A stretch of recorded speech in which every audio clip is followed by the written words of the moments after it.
new faces. How lovely to see you all. Right, well, this morning, even more people. Some more are coming. Some more are coming. Time is it?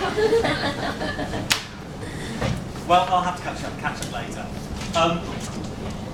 This morning, we are going to have a really full-on session of horrible, horrible stuff. Now, for the ones who are only just starting, your blood is going to run cold with the stuff we're talking about this morning. Because all the stuff we're talking about this morning is all the most horrible, obscure problems, the things that can really make things go wrong. The tiny little niggling things. How are we going to spot these tiny little things before they turn into enormous problems? Well, the best way to do this is by making sure that our templates at the start of the project are set up as perfectly as they possibly can be. I think there's a chair just through there. I'm sorry. Late to come up? I'm very sorry.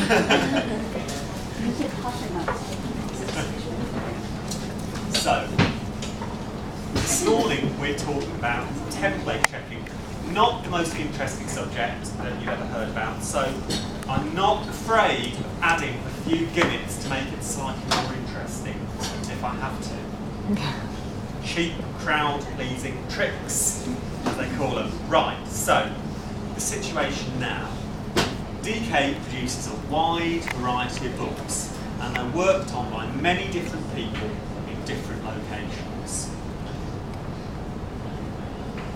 To prevent conflicts or incompatibilities occurring, we've developed a set technical specification for all our books, and we guarantee that all our products will meet this specification, and in turn, anybody who's working with us, so anybody anywhere in the world, within the company or outside the company, designers, printers, graphic designers out of house, they all guarantee that they will work to these standards as well. So we all know we're working to exactly the same standards. Templates help to maintain consistency of style throughout a book and also ensure that all spreads are created to our agreed technical specification. For this reason, it's very important that templates adhere to our agreed technical specifications and that they're correctly set up. So as you've probably realised already, if it was just you working on a book, it would be quite easy to do everything the same throughout the book. But it won't necessarily just be you. It may well not even just be members of the same team. It could be some people over here, it could be some people in the UK, it could be some freelancer somewhere working on it. And so the template becomes very important because it lets everybody know what are the parameters that they can work within, what they can change, what is locked in position. The template helps ensure that even though the book has been worked on by many different people, it has a consistency of appearance throughout the book. It looks as if it was all designed by one person. But it's important that templates are flexible enough that they will take into account the needs of everybody that's going to work with them. So that could be designers and editors, they're the ones who are going to work most closely. But you also have to think about translators, about printers, about people making e-books, about people who we license our fonts from, about people who will wholesale the book, who will have the book in the warehouse and who will need to be able to identify different versions of the book and whiz it through the warehouse quickly, that sort of thing. So there's lots of different people who we may not be in direct contact with, but they all have an interest in the book and how it's created.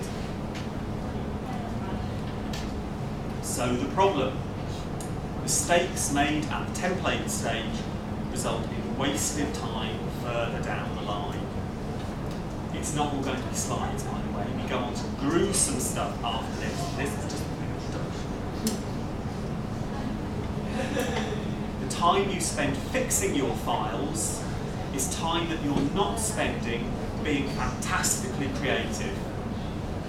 So when you say to people, I'm a designer at DK, they have a mental image of you sitting there in some beautiful gilded chair, being artistic, designing things and fabulous. What they're not imagining, as I'm sure you weren't imagining when you started working here, was that you were going to spend your time looking at these documents, looking for a full stop that's had a bold style applied to it and is hiding in the rest of the block of text somewhere.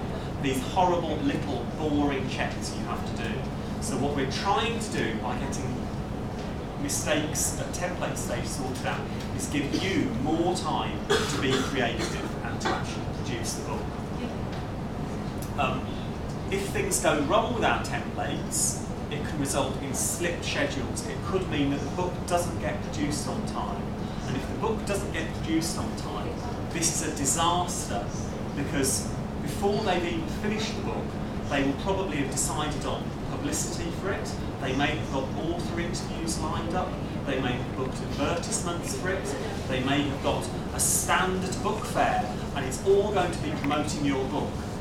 And if your book doesn't get designed on time, suddenly all this publicity is in place, and there are no books in the bookshops. There are no books to sell.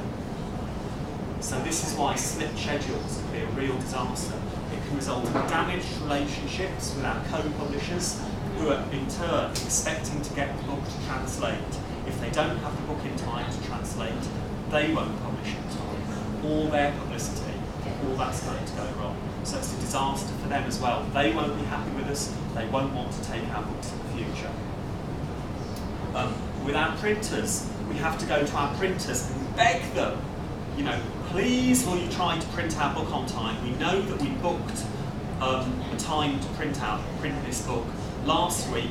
Please can you somehow find a time in your schedule to print it a few weeks later? Now, when they print our books, it's not like printing to a laser printer. You don't just select print and out they come. There's a whole factory that will be dedicated to printing your book. There will be dozens of people whose job it is, maybe for a week or two, to do nothing but print your book. And if the files aren't at the printer on time, the printing press will be booked to print somebody else's book afterwards. So if your book isn't at the printer on time, who knows when it's going to get printed? Maybe we can't print it at the cheap printer in the Far East.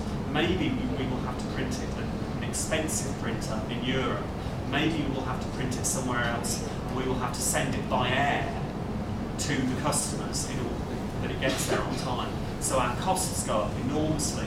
We don't make as much profit. We've wasted all that profit from that book. So, again, problems if our templates aren't right. If we have problems with our fonts, it can result in incompatibility issues. So it may go to our co-publishers, again, and not work, or it may go to somebody else within the company and not work. Or it can result in additional expense. So it may be that the people from the font foundries come around, examine our computers, which is what they do, and they may say, you're using unlicensed fonts, and we may get fined. So that's why we have to make sure that we're only using the correctly licensed fonts. Bad templates can lead to printing problems, co-edition problems, and limited reuse potential. This is another one we've not mentioned before. So it's no good if we produce a beautiful book now, but when people want to reuse the images in the future, they suddenly discover that you've cut out all your images, or you've applied a vignette to your images, and instead of doing it using a mask, you've actually thrown away the background. You've literally cut it out and thrown away the background. Well, suddenly they're saying, well, I would like to use this image, but I don't want to use it as a cutout. I want to use it as a double-page spread because it's such a nice image. If you've thrown away all that information, they can't reuse that. So we've wasted a lot of the potential value of that image. The same with the text. Maybe somebody wants to make an e-book out of your book in the future and sell a chapter on a Kindle or something. If it's not set up correctly, they may not be able to do that. So again, we have to take all these things into account when we're setting our templates. And this is the thing that I am most familiar with. The people